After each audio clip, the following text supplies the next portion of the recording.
Welcome to Srilakshmi channel. நாம் எள்ளை வச்சு எள்ளுருண்டை பண்ண போகிறோம். எப்படி பண்ணுறோன்னு பாருங்கள். எள்ளை நல்லா கழுவி அதை உள்ள மண்ணெல்லாம் எடுத்துட்டு அதை உணர வச்சுட்டு அதுக்கப்புறம் நம்ம இந்த எள்ளை வறுக்கிறோம். அது வறுக்கும்போது அது படப்படன்னு பொரியும். அது வரைக்கும் இதை வறுக்கணும். நல்லா வறுத்தா தான் நம்மளுடைய எள்ளு உருண்டை டேஸ்ட்டாக இருக்கும். இப்போ வெள்ளை எள்ளும் கருப்பு எள்ளும் கலந்து நான் வறுக்கிறேன். எள்ளு வெடிக்க ஆரம்பித்தோடனே தட்டில் கொட்டிடணும். இப்போ 100 கிராம் வெல்லத்துக்கு 150 கிராம் எள்ளு எடுத்துக்கிறோம். 100 கிராம் வெல்லத்தை அதில் ஒரு டம்ளர் தண்ணி ஊற்றி அந்த வெல்லம் முழுகிற அளவு ஊற்றி இந்த வெல்லத்தை கொதிக்க வச்சு அதை வடிகட்டணும். ஏன்னா இந்த வெல்லத்தில் மண் இருக்கும். இப்போ வெல்லம் கொதிக்க ஆரம்பிச்சிருச்சு. நல்லா அதை கலக்கி விடணும். அதுக்கப்புறமா நாம் அதை வடிகட்ட ஆரம்பிக்கணும். அது வடிகட்டி அதில் இருக்க மண்ணை நம்ம எடுத்துடணும். எடுத்துட்டு தான் நம்ம எள்ளு உருண்டை செய்யணும். அப்போ தான் அந்த எள்ளு உருண்டையில் மண்ணெல்லாம் இருக்காது. இப்போ இந்த பாகை நல்லா கலந்து விட்டுக்கிட்டே இருக்கணும்.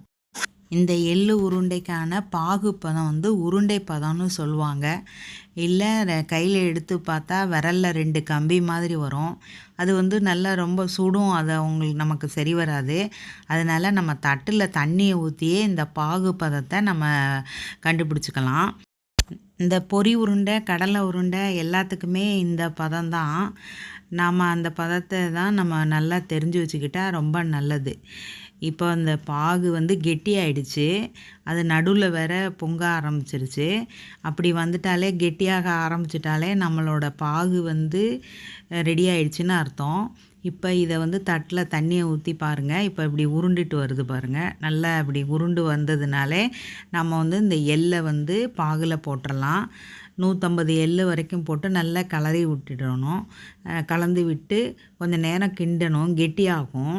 கெட்டியானதுக்கப்புறமா நம்ம இதை உருண்டைகளாக நம்ம பிடிக்கலாம். இப்போ இந்த பாகும் எள்ளும் நல்லா கலந்து வரணும். அப்படி நல்லா கலந்து இருந்தால் தான் நமக்கு எள்ளு உருண்டை பிடிக்கிறதுக்கு வரும். இல்லைன்னா வராது. ஏன்னா எள்ளு தனித்தனியாக உதிர்ந்து போயிடும். உருண்டை பிடிக்க வராது. அதனால் இதை நம்ம நல்லா கலந்து விடணும். ஒன்று போல் கலந்ததுக்கு அப்புறமா நாம் ஒரு பிளேட்டில் இதை மாற்றிக்கலாம். மாற்றினதுக்கப்புறம் பச்சரிசி மாவை கையில் தொட்டுக்கிட்டு இதை உருட்டலாம். அப்போ தான் அந்த பாகு நம்மளோட கையில் ஒட்டாது. இந்த எள்ளு கலவை மிதமான சூட்டில் இருக்கணும். அப்போ தான் நம்ம கையை சுடாது.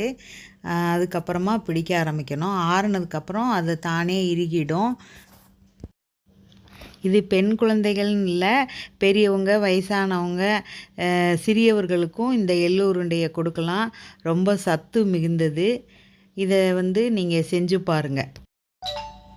இதில் வேர்க்கடலை பொட்டுக்கடலை எது வேணுமானாலும் நம்ம சேர்த்து நம்ம இந்த உருண்டைகளை பிடிக்கலாம். இப்போ நம்மளோட 2வது எள்ளு உருண்டையும் ரெடி ஆயிடுச்சு.